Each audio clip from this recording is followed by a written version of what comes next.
Hello and welcome to Mindful Living, where we explore the art of living with the intention, balance, and inner peace. I am Avik, your host, guiding you through conversations on health, meditation, mental well being, mindfulness, and the mind body connection. Each episode features expert insights to help you grow, heal, and thrive. So, take a deep breath, relax, and join us on this journey to a more mindful and fulfilling life. So, let's get started.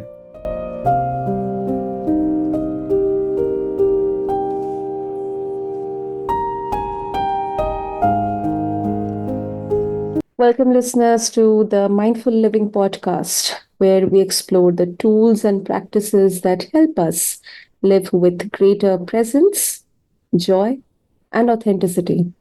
I'm your host, Sana, and today we have a very special guest, Wendy Patterson, an unconscious mind coach whose journey of self discovery has not only transformed her life, but is helping countless others do the same.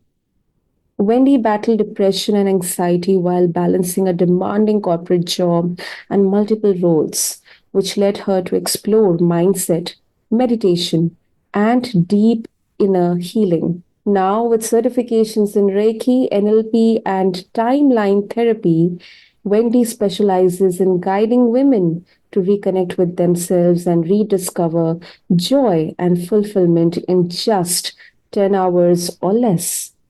And today on the Mindful Living, we'll dive into meditation, mindset, and the powerful tools Wendy uses to empower women on their path to happiness and joy. So let's get started. Wendy, welcome to the show, and it's an absolute honor having you with us today. Thank you so very much for having me on your show. I'm looking forward to the discussion. Okay, so you have an incredible story of personal transformation. Would you like to share a bit about your story with all of our listeners and what initially motivated you to explore meditation and mindset? Well, it all started in the corporate world where I was having a difficult time juggling the grief, the passing of my mom, and with work. And having not processed that grief, was constantly seeking validation outside of me rather than, going within. But it's just because I hadn't taken any time to really go within and process that grief, that loss, that major loss of my parent in my life. And it takes a tragedy in order for somebody to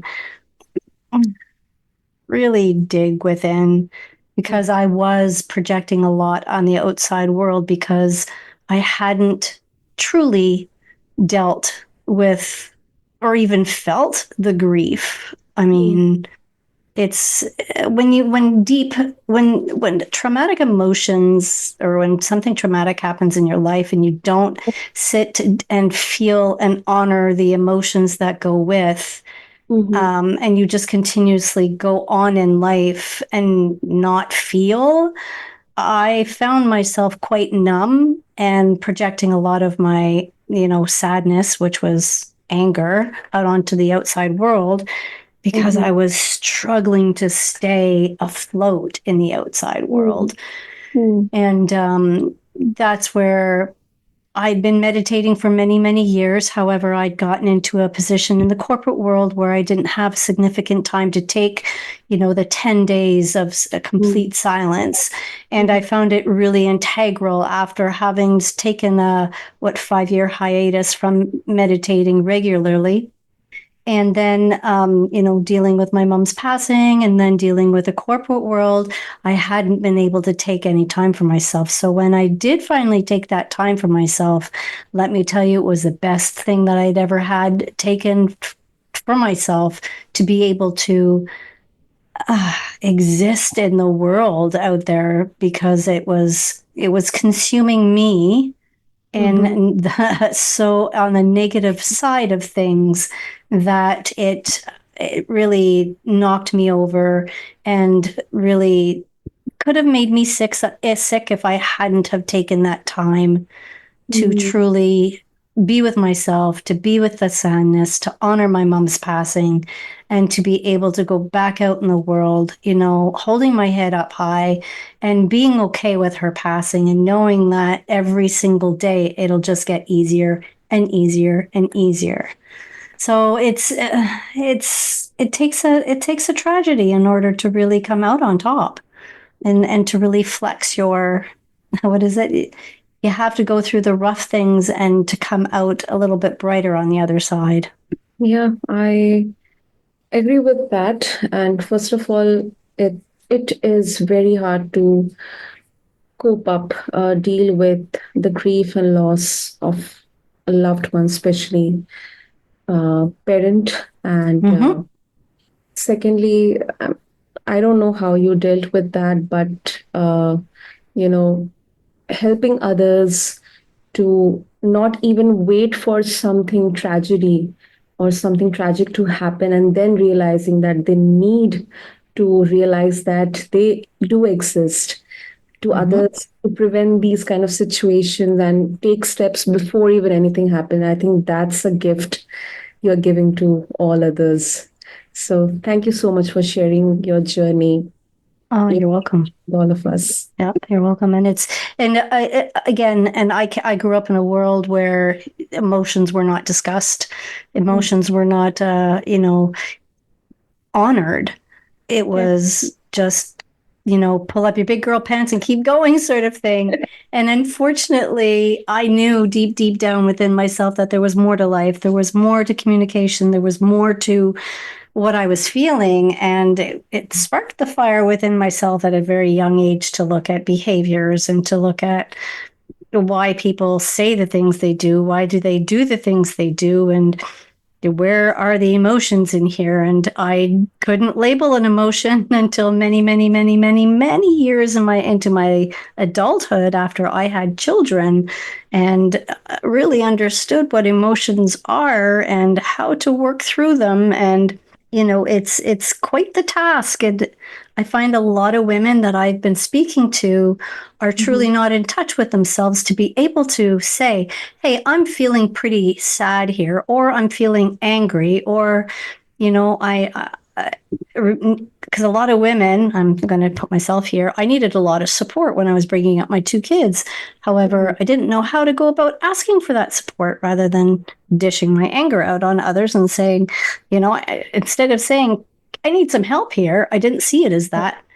And I didn't hear my mother say that either because she didn't know how to deal with her emotions. However, as I got older, somebody had mentioned to me, your mother needed support. And it's like, holy cow, I never thought of it that way. And so it's a matter of looking at my own life. Yeah, I needed support too. Hence, it's that all the understanding that a lot of women have a very difficult time saying, hey, I need some help here. Can you give me a help? We wear so many hats in life.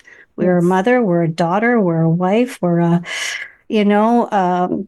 we're householders, we're cooks, we're this, we're that. And to be able to say, hey, I need a little bit of help here. Can you give me a hand? How many women can actually ask for help? I don't think so. Not many.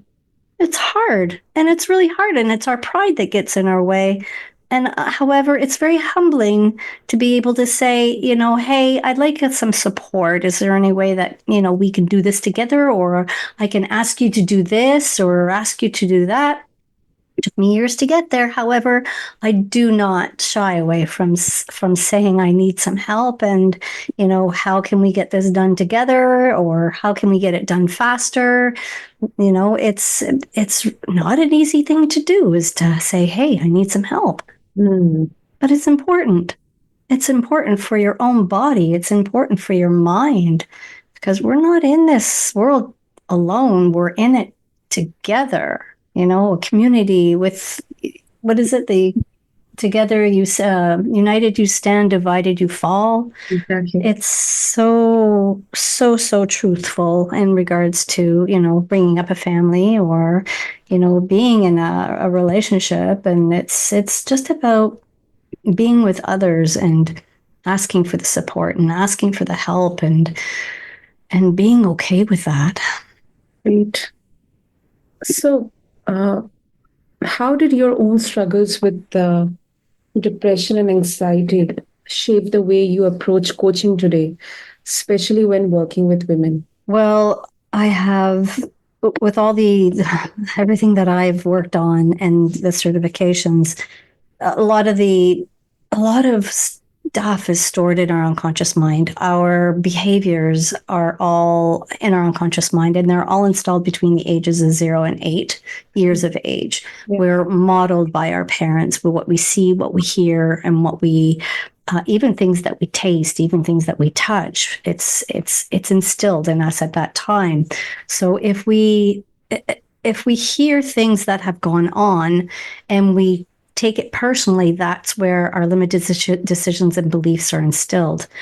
So therefore, with the type of coaching that I do right now is that I help other women kind of learn what their limited decisions and beliefs are by looking at their childhood in a way, but it's more of hearing them speak after I've asked them a series of questions and kind of getting down to what the root cause is. And then through the timeline therapy, where we look at certain timelines in their life where they heard something about themselves where it instilled a limited decision, where we can kind of look at it and reframe it in a different way so that's not quite so negative, and it can become more positive, so that later on in life, when these things do come up, as they always come up in our lifetime, in order for us to move forward from a situation, because that's why everything's, comes up for us in our lifetime to kind of move over and get over, it'll come up. However, they'll be the same person, but they'll be different in the same situation, and they will not react as negatively as what they had previously. So they'll notice the switch in them as they move on throughout their life. So it kind of gives them a different perspective moving forward. It's like, hey, that used to bother me, and then yet today it didn't bother me. I didn't quite get as triggered as what I would have in the past. And I've had various situations where it's interesting. I talk to my clients 6 months to a year after and ask them, how have they had anything come up, and then they get into the stories of how they had changed drastically and how they're no longer that same person because they're able to move through things with a little bit more ease and grace. So it's quite profound when something like that can happen, and within a year they can actually see a shift that has occurred in their lives. Yeah, that is interesting. So meditation can mean different things to different people. Maybe it's not just usually closing your eyes and emptying your mind. How do you define meditation, Wendy, and what role does it play in shifting one's mindset? Well, the type of meditation that I've gravitated to over the past 15 years is called Vipassana meditation. Mm-hmm. And it also works with the unconscious mind because it's just you and your breath, and there's no kind of chant or sayings that are going on. It's just the focus of you and your breath, because in the Vipassana world, it's called the truth, which is you and your breath. If without the breath, you have nothing. So it is the universal truth, which is you and your breath, that gives you life. So without that, it's truly amazing how when you do take the time, when I've taken that time to just focus on my breath, how things do come up for me and how my body feels, because the body is the messenger, and through your aches and pains is where are the things that you need to kind of work through in your body. However, what really triggered for me was what really gave me an understanding of what Vipassana was about, because it does work on the unconscious side of the world. And when you start working in your unconscious mind, that's where I started to actually feel my emotions more than I ever had in my life. So that when I was dealing with something that was within myself, I would take that time. I would take 45 minutes to an hour and just sit and breathe and focus on my breath. And then it was like all of a sudden it would get the feeling of what I was feeling and why I was feeling it would surface,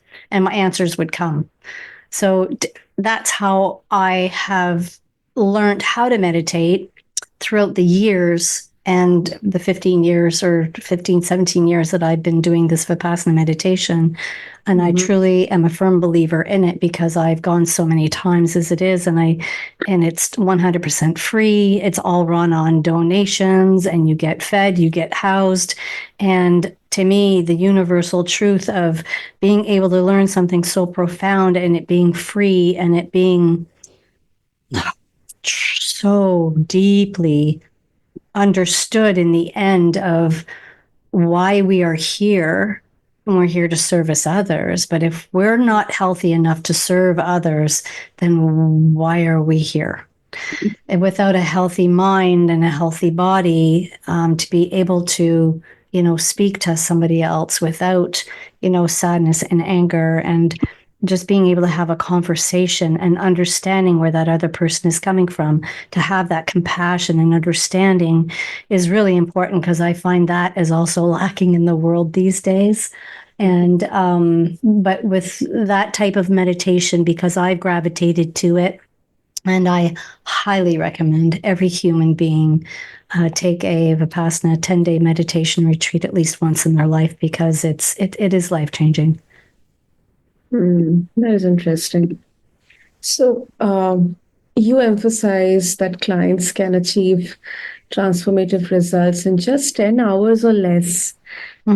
So, can you explain how does this work and what makes it so effective? Well, I kind of previously mentioned, through a series of questions, I'm able to kind of hear what is their underlying issues. And then what I do is we talk about what is the most precedent thing that they kind of want to work on now. What is it what's really bothering them now? And then we massage that out and figure out what it is, what's the underlying issue, what's the root cause, and then finding out that root cause, and then having the other conversations that we've had about their past, I can kind of understand where the root cause started, and then we can kind of slowly massage it out and kind of bring it to the forefront, and then so that they can understand that whatever has occurred in the past is actually coming in the present moment for them to move forward to get over, so that it no longer has a hold on them, whether it be a limited decision or a limited belief. And they do have various exercises that they have to do in order to change the neuroplasticity, so that they can flip the switch of how they are thinking and flip the switch onto what they're believing is said to be true about themselves, or about that decision that was made previously, or even looking at the root cause of being unlovable, that it has nothing to do, well, it has everything to do with feeling unlovable. However, in the present moment, where they are at, and just to kind of give them a different perspective, a different view, and to change the interpretation of that being unlovable. It's the interpretation that needs to be shifted to saying that they are lovable, because it's not the past that defines them, it's the current moment that defines them, and how they perceive themselves and how they wish to move forward with it, and to change the neuroplasticity that's going on in their mind, so that they can make different messages, different thoughts, different ways of thinking about themselves. So it is 10 hours is a long time, and it takes a lot of work in order for that to happen. So it's not a walk in the park, but if somebody wants true change, that change can happen within those 10 hours. Wow. That sounds groundbreaking, Wendy. It is. And it can be when somebody does do the work, as I have and many others have that I've helped. So it is quite profound, and it is quite interesting to have a discussion with them like a year later to see how far they've come. And a lot of the time they don't see how far they've come However, when I ask them questions, it's like, oh, wow. Oh, yeah, that used to be, and it's no longer. And it's like, see how much work you've done and where you are today. You're moving forward, you're progressing, and it no longer has that hold on them. Hmm. And you are certified in NLP and timeline therapy. So, Yes. how do these modalities complement meditation when it comes to changing long held beliefs or the emotional patterns embedded within us? Well, there's also hypnotherapy that I also have and certified in that. And through the timeline therapies, looking at there is a series of questions, looking at where their limited decisions are and what the root cause is. And with neurolinguistic programming, you're basically talking to them, and there's a way of speaking, and there's a few exercises that can be done to kind of say things over and over, but yet differently. And it can actually switch the way they think things because of the NLP language and the information that we're sharing.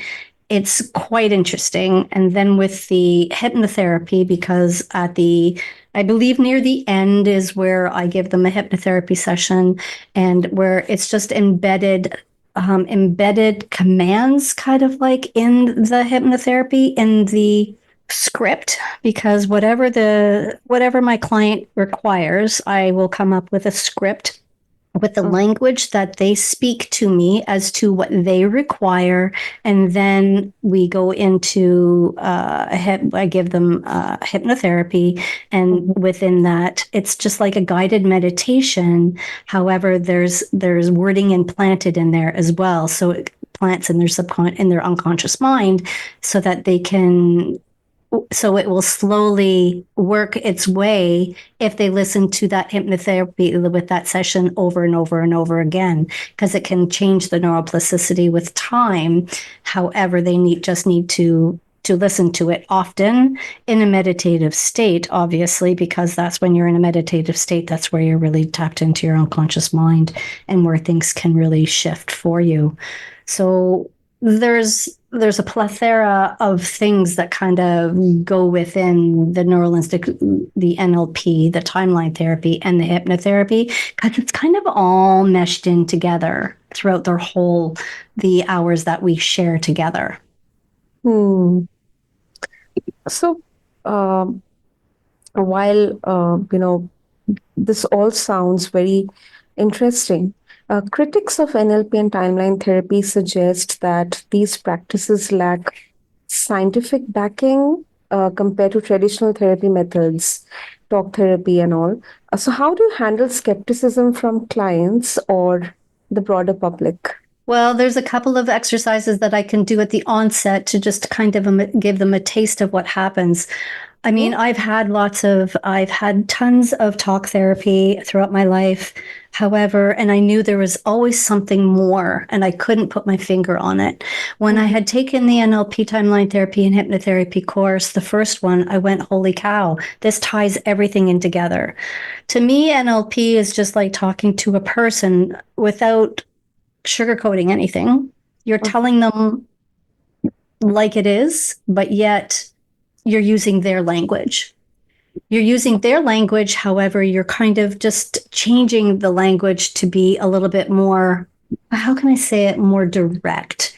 And it's just amazing how quickly something can shift just by having a couple of sessions with somebody, because then they finally sit back and like, wow, I didn't realize that, I was feeling unlovable, or that I was, feeling, oh, I can't think of the other ones right now at my fingertips, because I just came off work.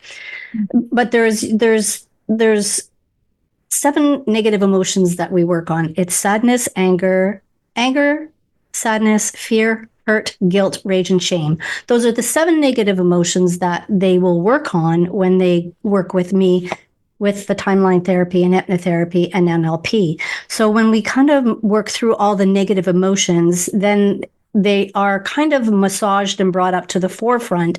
And I usually tell my clients, you are going to experience change because it takes 2 weeks for this to kind of settle in. And then things are going to start to come up forward in order for you to work through. You're going to get triggered and you're going to have to label that emotion and you're going to say, oh, that has something to do with that. Okay, what can I do to change my situation right now? What is it that I need? And then get that need met yourself rather than having an external person or somebody on the external world to fulfill that need for yourself. So there's so many little things and intricacies that I can get my client to do, and it can go hand in hand with talk therapy. One of my clients was also still seeing her psychologist when she was doing this work with me, and we worked very well together because we started to really shift some stuff that had happened to her in her past. And she recognized that it didn't have as much as a hold on her as it had at the very onset of when we first started doing our work together.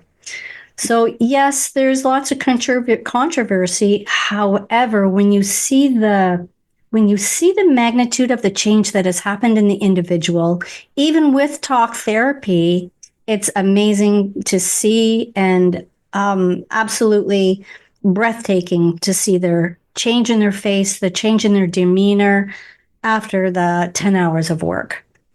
Wow. So, what strategies do you offer to clients to create a consistency in meditation or mindset practices in their everyday lives? Because, that's, I believe, somewhere we all struggle. Can you repeat that question? Yeah. So, many people, they struggle with staying consistent in meditation or mindset practices. So, what strategies do you offer to clients to help them maintain these practices in everyday lives? Thank you for repeating that. I ask the clients to set some sort of schedule for themselves, whether it be a half hour to 45 minutes a day, to kind of meditate and just to sit with their thoughts, to sit with their breath, to be present. And often enough, it's difficult for a lot of people because a lot of people say, oh, I can't meditate, I can't shut my brain off. Your brain will never shut off. The only time that your brain will shut off is when you die. Your brain is a monkey mind. It will go from one thought to another. It does not like to stay in the present. It'll go to the past. It'll go to the future. But in being mindful and being present and in a meditative state is just by breathing and looking around and looking at the stuff that is in your immediate area, just taking that time to pause. You can keep your eyes open to bring yourself to the present moment if you have a hard time closing your eyes because your mind goes everywhere. However, it doesn't matter if your mind goes everywhere, as long as you can focus on your breath for 10, 15, 20 minutes a day. It's just scheduling that time and putting it in your schedule and not deviating from it and just consistently doing it. It's important. Scheduling everything in a day is extremely important for everybody who is extremely busy with kids and work and whatever. And it's keeping it consistent and persistent, and don't deviate. If you do, change your schedule so that it doesn't change again. However, it's really putting it in your daily routine somehow, somewhere, and just keeping it consistent. That is absolutely right. And another aspect of cultivating a healthy mindset is self-love, self-compassion. So, what is the connection between self-love and mindset? And how can cultivating a more positive mindset lead to deeper self-love? It's taking that time for yourself. A lot of, like I said, a lot of people don't take time away from technology, from the regular duties. For me, stepping out of my house and taking my dog for a walk is really important. Getting out of the four walls that I work in, that I live in, that I breathe in, and stepping out and looking at things differently, smelling the air, just doing something different, keeping me in the present moment, feeling the cold air on my face, smelling a restaurant that's just down the street, and it's just hitting all my sensory systems. And that's where I kind of realize, and I take a moment to pause and say thank you for taking that moment, for getting out of the house, for doing something completely different to change the mindset. Because sometimes when we're in the home, we look around, we always have something that we need to do. There's always something to do in a home. However, taking yourself out of it for a little while, changing your mindset, changing your thoughts, what you're seeing, what you're feeling, and getting outside the ground as well. It's super important to do. And to do it regularly is also very important. Again, schedule things in so that you can get out of the house, so that you can do something different, so that you can broaden your thoughts, you broaden your smell, broaden, what you see, what you feel, and just to be present. Because being mindful is about being present. You're not caught up in the past. You're not caught up in the future. You're being mindful. You're in the present moment. You're just dealing with what is right here and now. That is correct. Great. Before we wrap up, Wendy, for women who feel stuck in their current circumstances, whether in relationships, careers, or personal struggles, what first steps would you suggest they take to begin the journey towards self-discovery and fulfillment? I would highly recommend that they try and find somebody who speaks to them. Not everybody, and there's a lot of coaches out there, there's a lot of people out there, and it's really important to find somebody that you can connect with, to talk to, and to start that change that you want. And if you want that change, then take that step forward and invest in yourself, because if you don't do it, nobody's going to do it for you. And I found that when I first started investing in myself and understanding what it is that I was truly needing within, when I found it, oh Lord, I stayed with it and I jumped in both feet, because it truly made a huge difference within myself. And I highly recommend that if you want true change, just take that step forward, do something for yourself, and try and find that person that you can connect with on a deeper level, who can understand what you're going through and who can help you. Great, Wendy. That was seriously a lovely conversation today. And if our listeners want to connect with you, explore about your wisdom and your programs, how they can do that. They can find me at wendypattersonwellness.com, I believe. And I have a 5-minute meditation out there, along with a stress-free hypnosis that they can download, and a few other freebies on my website. Lovely. We'll have all the details mentioned in the show notes for our listeners. And Wendy, once again, thank you so much for sharing your wisdom and insights with us today. And your journey and approach to meditation, mindset, and emotional healing are truly inspiring. And I'm very confident our listeners have gained a lot of valuable tools from this conversation. So thank you. Oh, you're very welcome. And thank you very much for taking the time and, having me on your show. Lovely. So for listeners, if you're looking to dive deeper into Wendy's transformative work, be sure to explore the show notes along with this episode on your favorite podcast platform.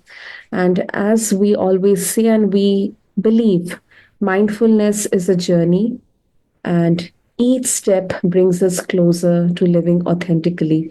So thank you for tuning in to the Mindful Living podcast. And until next time, keep seeking, growing, and embracing the joy within.